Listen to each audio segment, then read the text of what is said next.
মাত্র ৩ মামলায় রক্ষা কবচ অভিষেক বন্দ্যোপাধ্যায়ের। হাইকোর্টে ৩টি মামলায় রক্ষা কবচ অভিষেকের।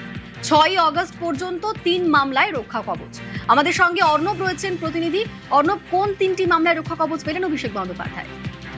দেখো, ভবানীপুর, আশুতি, কালীতলা এবং বিষ্ণুপুর, এই 3টি থানায় যে এফআইআর হয়েছিল 27শে মে ভবানীপুর এবং জুন মাসের তৃতীয় সপ্তাহে এই কালীপুর এবং বিষ্ণুপুর থানায় এই 3টি এফআইআর এর উপর অন্তর্বর্তী রক্ষা কবচ 6 আগস্ট পর্যন্ত, কারণ শুনানি অসম্পূর্ণ রয়েছে।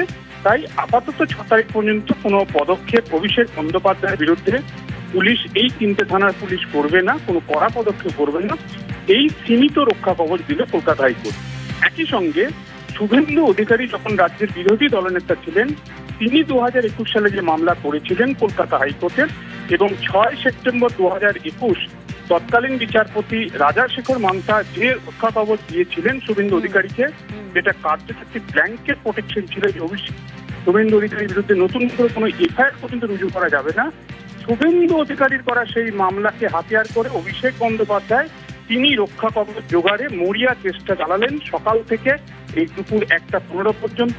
কিন্তু শুভেন্দু অধিকারীর মতন পুরোপুরি রক্ষা কবচ পেলেন না অভিষেক বন্দ্যোপাধ্যায়। শুধুমাত্র 3টি এফআইআর এবং সেই যে এফআইআর গুলির যে নথি বা ডকুমেন্ট যেগুলি অ্যাভেলেবেল ছিল আদালতের বিবেচনায়, যেগুলি এসছে সেই 3টি মামলায়।